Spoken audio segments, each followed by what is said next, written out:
नमस्कार दोस्तों, आप देख रहे हैं सलाम भारत। और एक बार लगातार जो है जिस तरह से रेखा गुप्ता जी की सरकार विवादों का पिटारा लिए हुए लगातार दिल्ली के ही नहीं देश में अभी जो है पूरी तरह से छाई हुई है।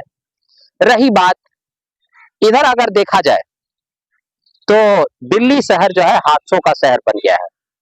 क्यों? अभी मैंने अपनी खबर के द्वारा आपको साकेत की आवृत्ति भी दिखाने की कोशिश की।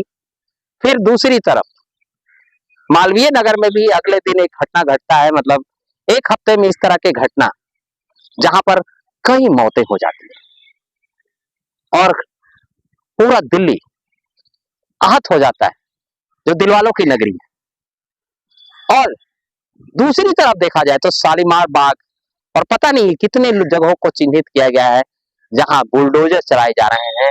आम आदमी को मौत से भी बदतर जिंदगी देने की कोशिश की जा रही है। ये चल क्या रहा है, इस पर ही राय लेने के लिए एक बार मैं फिर से श्री अशोक निठारी जी के पास आ गया हूं, कांग्रेस के बहुत ही सुलझे हुए लीडर। अशोक जी, जिस तरह के अभी दिल्ली के हालात हैं, अजीबोगरीब हालात देखने को मिल रहे हैं। दूसरी पहली तरफ मौतों का सिलसिला हो रहा है और दूसरी तरफ बुलडोजरों का सिलसिला, इन दोनों का क्या कनेक्शन है? धन्यवाद। मैं आपको धन्यवाद देना चाहता हूं कि आपने छोटी-छोटी बड़ी मीडियाओं के लिए तो छोटी-छोटी खबरें हैं कि जो कि वो कवरेज नहीं कर पाती, और आप इतनी बड़ी खबरों को कवरेज कर रहे हैं, इसके लिए आप बधाई के पात्र हो। और अब मैं ऊपर वाले से दुआ करूँगा कि आपको इतनी शक्ति दे कि आप इस मुसीबत की घड़ी में जिस तरीक़ा से लोगों के बीच में जा के अपनी जान की परवाह ना करते हुए जो हमारे बड़े-बड़े मीडिया चैनल है वो वहाँ तक नहीं पहुँच पा रहे हैं। उनके पास क्या मजबूरी है, क्या कारण है, क्या उनके पास किसी गाड़ी की सुविधा नहीं है, क्या वो पैदल नहीं चल सकते? और आप वहाँ पे पहुँचते हैं तो आप बधाई के पात्र हैं और आपको ऊपर वाला इतनी शक्ति दे कि आप इस तरीक़ा से जो कार्य कर रहे हैं आप करते रहें। अब आते हैं इस मुद्दों पर। देखिए, जब भारतीय जनता पार्टी की सरकार दिल्ली में आई है, तब आपदा आई है। पहले भी सरकार आई थी, प्याज के ऊपर सरकार गई थी, आपको पता होगा उस वक़्त जब प्याज सरकार थी तो 125 रुपए किलो प्याज बेच दी थी भारतीय जनता पार्टी ने और वो सरकार चली गई थी। और मुझे जहाँ तक ऐसा लगता है कि अब ये दोबारा फिर वो परिस्थितियां लाके खड़ी कर दी हैं भारतीय जनता पार्टी ने कि सरकार का जाने का समय आ चुका है, क्योंकि अभी तो 5 साल चलेगी क्योंकि वो सत्ता में बैठे हुए हैं। मगर इसी तरीक़ा से जो ये कार्य करते रहे तो वो दिन दूर नहीं जब पब्लिक इनके खिलाफ होकर काम करे, पब्लिक को सड़कों पे उतरना पड़ेगा। ये जो दुर्घटना हुई है वाक़ई हम लोग दिल की गहराइयों से आपको धन्यवाद दे रहे हैं कि जो आपने दिखाई। और इस वक़्त जो पीड़ा हमारे अंदर चल रही है, हम लोगों के अंदर, आम आदमियों के अंदर जो पीड़ा चल रही है, दिल्ली की जो हालात हुई हैं अभी 1 हफ्ता के अंदर, वो वाक़ई शर्मनाक है।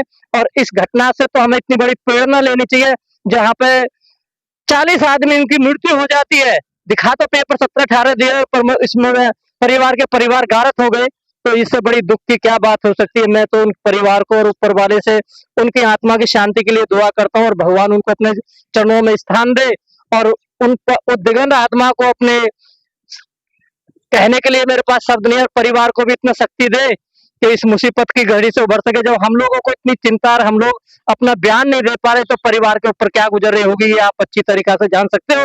और सरकार को इस तरफ कदम उठाने पड़ेंगे कि जो ये घटनाएं हो रही हैं इनको रोकने के लिए जो भी कार्य करना पड़े, इस घटनाओं को रोकना पड़ेगा। अदरवाइज वो दिन दूर नहीं जब लोग सड़कों पे उतरेंगे और इसके खिलाफ प्रदर्शनकारी की जाए। सरकार की तो सरकार जो है हर तरह से अपनी जवाबदेहियों से भाग रही है, चाहे मामला बुलडोजर का हो, चाहे मामला कहीं ना कहीं घटनाओं का, दुर्घटनाएं। अभी देखा गया कि विदेश से इस होटल में लोग आए हुए थे, मालवीय नगर के इस होटल में, और मतलब एक तरह विदेश नीति पे मोदी जी गिरे हुए हैं एप्स्टाइन फाइल पे। फिर अगर मान लीजिए कि विदेशी कहेंगे कि हमारे नागरिकों की सुरक्षा की क्या गारंटी है भारत जैसे देश में, इस तरह के तो ही तमाम सवाल हैं जो सरकार इस मतलब कि वहां तक पहुंच नहीं पा रही है। तो मतलब दिन प्रतिदिन स्थिति इतनी बद से बदतर क्यों होती जा रही है? देखिए, भारत देश एक ऐसा देश है कि जहाँ पर हम लोग कह देते हैं कि भाई हम अपने आप की गारंटी ले रहे हैं सुरक्षा की। पहले भी कई बार मुद्दे उठे थे राष्ट्रपति को, बाहर के राष्ट्रपति आने के लिए वो तैयार नहीं होते कि यहाँ पे आतंकवाद फैला हुआ है, तो हमारे देश के प्रधानमंत्रियों ने गारंटी ली थी कि हम सुरक्षा की गारंटी ले रहे हैं। अब कोई भी यहाँ पर किसी भी देश का कोई भी लोग आएगा तो उसे सुरक्षा चाहिए, और सुरक्षा देने का काम है भारत सरकार का, दिल्ली सरकार का, ये काम है उनका। आम आदमी का कोई काम नहीं है कि जो उसमें सुरक्षा दी जाए। आप किसी को अपने होटल में ठहरा रहे हो, आप किसी का वीजा लेकर आ रहे हैं, तो उसकी सुरक्षा देना आपकी जिम्मेदारी बनती है, आपकी नेतृत्व बनती है, आपको कार्य करना पड़ेगा और आपको देखना पड़ेगा। अगर बाहर से लोग आने बंद हो गए तो हमारे देश की जो एक गरिमा बनी हुई है वो खत्म हो जाएगी धीरे धीरे। तो इस गरिमा को बना के रखना भारत देश इसीलिए तो कहा कि सेवाओं का देश है। अगर हम किसी की सेवा नहीं कर सकते तो हम किसी को क्या कर सकते हैं। आज तो ये स्थिति हो गई, हम जान नहीं बचा पा रहे, सेवा कहाँ से देंगे। जान ही नहीं बचा पा रहे, जब जान नहीं बचा पा रहे तो लोग नहीं आएंगे। इसलिए मैं सरकार से गुजारिश करूंगा आपके चैनल के माध्यम से कि इस तरीका की जो ये हो रही है वहां पे ऐसी व्यवस्था की जाए। क्या वहां पे कोई हर हर जगह सिलेंडर होते हैं? क्या वहां पे सिलेंडर नहीं होंगे? क्या वहां पे हमारे यहाँ पे कितनी चीजें होती हैं? तो ये चीजें क्यों नहीं थी, इसकी एक सीबीआई से जांच कराई जाए, और नहीं थी तो उनके ऊपर एक ऐसा एक्शन लिया जाए जो रेस्टोरेंट चला रहे हैं, छानबीन करके ऐसे रेस्टोरेंट वालों के ऊपर होना चाहिए कि आगे से इस तरीका की घटना ना हो। लेकिन देखा गया कि रेस्टोरेंट में जब दस्तावेजों की जांच की गई तो एनओसी भी नहीं था, जबरदस्ती लोग ठूसे गए थे, और मैक्स जैसा बड़ा अस्पताल जहां देश विदेश से लोग इलाज करवाने आते हैं। देखिए जो हमारे मेडिटर बैठे हुए हैं बीच में, जो जिसको कहते हैं दलाल, ये दलालों के को एक माफिया बना हुआ है, दलालों के माध्यम से ये काम हो रहा है। दलाल जहां पे बैठ जाते हैं उनको अपने पैसों से मतलब है, किसी की जान जा रही है उन्हें कोई परवाह नहीं। मैं समझता हूँ कि दलालों के माध्यम से ये काम हुआ और दलाल ही इन कामों को करा रहे हैं, और इन सबसे पहले तो दलालों पे एक शिकंजा कसा जाए सरकार का कि इस तरीका का कार्य ना करें। इस तरह से देखिए बात तो वाकई में देखिए ये मजाक भरा वाकया नहीं है। जिस तरह से चीजें हो रही हैं, जिस तरह की आपबीती देखी जा रही है, एक बहुत ही चिंतनीय विषय है।